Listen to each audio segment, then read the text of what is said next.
I was cast aside by my family because of my sister's achievements, and now she's pleading for help as the family business crumbles.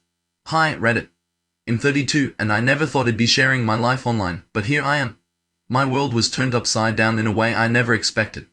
I was kicked out of my home by my parents, and why? Because I managed to fund my MBA without their so-called invaluable support, and my sister, 36, the golden child, couldn't handle it. While this is a long story, I need to share it, and maybe you all can offer some advice or just a virtual shoulder to lean on. Let me explain the dynamics of my family. I've always been the underdog, the one who never quite fit in. It was clear from the start that my sister was the favorite. Growing up in a suburban area near Seattle, my parents would throw a party if she got an A. If I got an A? Well, it was just, "That's nice, what's for dinner?" My sister was always the center of attention, excelling at everything without breaking a sweat. She was more attractive, outgoing, and effortlessly took the lead in school plays and sports. My parents were enamored with her, treating her like a prodigy. When she enrolled in a prestigious university, they covered everything: tuition, trendy clothes, her apartment in a nice neighborhood, and even her spring break trips to Hawaii. Meanwhile, I kept my head down, working part-time jobs and taking out loans to get through college. I graduated with honors in computer science, but when I shared the news, my mom just said, "That's nice. Did you see the pictures from Sarah's graduation? She looks stunning." Fast forward to now, I've spent the last few years managing projects for a tech company. It pays the bills, but I want more. I decided to apply for an MBA program, which costs a fortune, over 6 figures. I hoped my parents would help me out, considering they funded Sarah's entire education. After a family dinner one night, I sat them down to discuss my plans. To my shock, the conversation quickly turned to Sarah's latest achievement at the family restaurant. I brought up my tuition. Their faces dropped as if it asked them to give up a kidney. They flat out told me they couldn't help. I understood that bayers are expensive, but the fact that they wouldn't even co-sign a loan was infuriating. I just wanted a little support to avoid drowning in debt. Their reasoning? They had already invested in Sarah's education, and now it was time to think about their future. They were pouring all their savings into the family restaurant, and I couldn't believe it. "You can afford Sarah's education but can't co-sign a loan for me?" I asked them. "So, Sarah's education was an investment in the family business?" My mom replied, "You have an MBA, that's just for you, isn't it?" "Just for me?" As if I weren't part of the family. I felt lost. They were putting up unnecessary barriers, but I didn't want to miss this opportunity.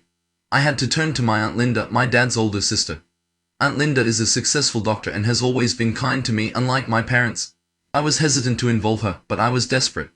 I reached out, explaining my situation and my parents' refusal to help. Without hesitation, Aunt Linda said, "Of course he'll help. Why didn't you ask me sooner? I'd be honored to invest in your future." I was grateful but worried about my dad's reaction if he found out. I begged Aunt Linda to keep it a secret, and she agreed. For a while, everything was fine. My tuition was covered, and I was excited about starting my MBA. But then Sarah found out. I'm still not sure how. Maybe she snooped through my emails or overheard a conversation. One evening, I came home to find my belongings packed in boxes. It felt like the house was erasing me. Sarah stood there with a smug look while my parents sat on the couch, a mix of disappointment and anger on their face. "Missy, Dad wasted no time. Explain this," he demanded, tossing a pile of papers at me. I picked them up, trembling, and realized Sarah had forged emails between Aunt Linda and me, making it look like I was betraying the family by sharing secrets about the restaurant in exchange for tuition. I was stunned. I had no access to any of that information, but Sarah did. I protested, "These emails are fake.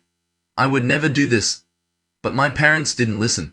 My mom was crying, and my dad was furious, saying, "We trusted you, and you stabbed us in the back." They believed Sarah without question. It felt like I had vanished from their lives, and all the years of being a good daughter meant nothing. My father said coldly, "You must leave. We won't have a traitor in this house."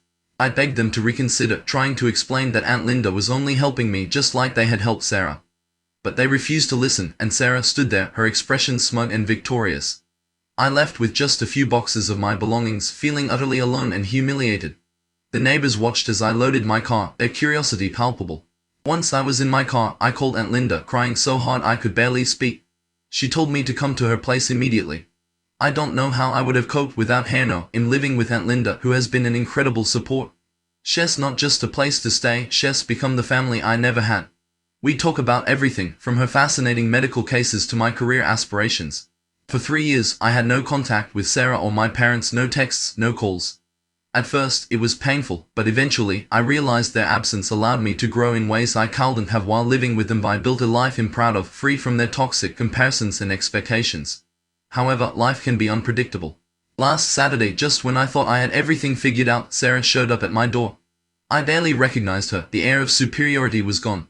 She looked worn out, with dark circles under her eyes and her hair hastily pulled back. She said quietly, "Can we talk?" I felt a mix of curiosity and anger but decided to let her in. She sat nervously on the couch and finally blurted out, "I need your help.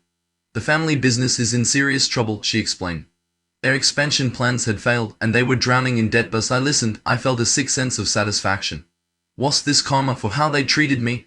Yet, I also felt a twinge of something. Was it pity? "Why are you telling me this?" I asked. "What do you expect me to do?" Sarah's eyes were desperate. "You're doing so well with your job and your MBA. I was hoping you could help us." I understood what she was asking, but she didn't need to finish the sentence. She wanted money. The golden child was now asking for help from the black sheep. I took a deep breath. "Let me get this straight.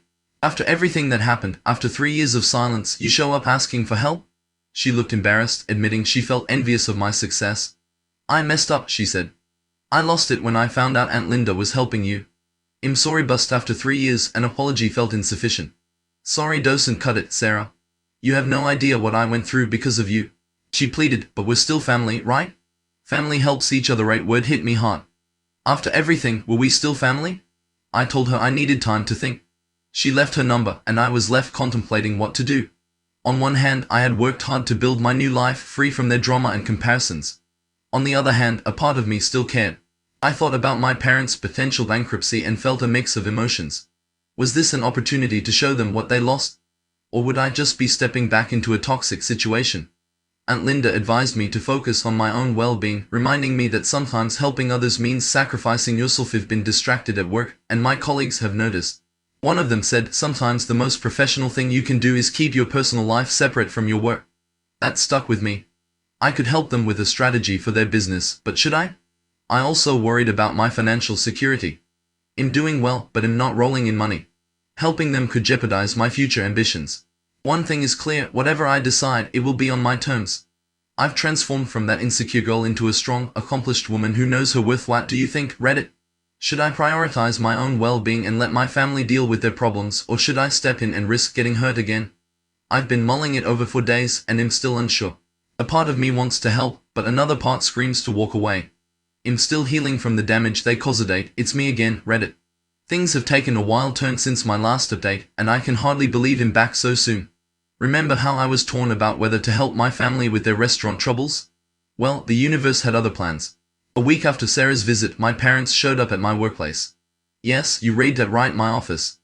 I was in the middle of a meeting when my assistant buzzed me, saying 2 people were asking to see me. My heart dropped when she mentioned their names. Feeling like I was walking to my own execution, I excused myself and headed to the lobby. My parents looked older and more worn than I remembered, with my dad's shoulders hunched and my mom's hair completely grey. After a long, tense silence, my dad finally said, "We need to talk." I took them to a nearby coffee shop, not wanting to have this conversation at work. An uneasy quiet settled over us as we sat down. My mom broke the silence, saying, "We were wrong. We should never have kicked you out. We're sorry."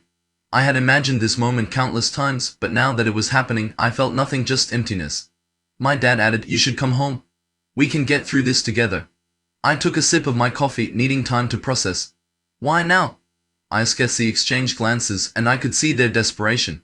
They explained that the restaurant was failing, not just struggling, but on the brink of bankruptcy. They had taken shortcuts and broken laws to stay afloat, including tax evasion and health code violations.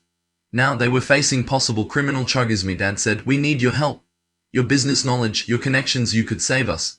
I was stunned. The same parents who had dismissed me now saw me as their only hope. "So let me get this straight," I said, struggling to keep my composure. "You kicked me out, believed the worst of me, and now you want me to bail you out of your illegal activities?" My mom reached for my hand, but I pulled away. "You want me to sacrifice everything I've worked for, including my principles?" Their shocked expressions were almost comical. They clearly didn't expect me to say no. My dad's face turned red with anger. "After everything we've done for you," I interrupted, "what have you done for me? You paid for Sarah's education while I struggled alone. You threw me out without a second thought." Mom was crying, pleading, "Please, well, lose everything." I felt a pang of guilt, but remembered the past 3 years, the hardships, the growth, the accomplishments I had achieved on my own. I stood up and said, "I'm sorry you're in this situation, but these are the consequences of your actions. I can't help you." As I walked away, I felt a weight lift off my shoulders. I had finally chosen myself and set my boundaries. But the story didn't end there. I realized that simply walking away wasn't enough. Their actions were illegal, and if they continued, others could be harmed. I made the difficult decision to report their unlawful activities to the authorities, including the police and health department. It wasn't easy, but I knew it was the right thing to do. The consequences were swift. Sarah called furious, accusing me of ruining the family. My parents alternated between pleading for help and threatening legal action in their voice. I didn't back down. I made it clear to the authorities that I was not involved in any illegal activities. Aunt Linda supported me through the tough weeks, reminding me that I was doing the right thing. The investigation is ongoing, and while the restaurant has been closed, my parents and Sarah are facing serious legal repercussions. It's not a happy ending, but it feels fair. I'm doing well, better than ever, actually. I feel a sense of closure. The toxic family dynamics that held me back for so long are finally broken. I have a successful career and even received a promotion offer. My coworkers have been incredibly supportive, and I've never been closer to Aunt Linda. We're planning a trip together to celebrate once everything calms down. I won't pretend it's been easy. There are moments when I question my decisions and feel guilty. But when I reflect on the pain they caused me, I know I made the right choice. Here I am, once feeling lost and alone after being cast out, now independent and thriving, surrounded by people who genuinely care about me. While some may wish for a happy family reunion, I'm proud of the progress I've made. Remember, if you're dealing with toxic family members, you have the right to prioritize your own well-being. Sometimes, the family you choose is more important than the one you were born into. Thank you for your support throughout this journey. It has meant the world to me.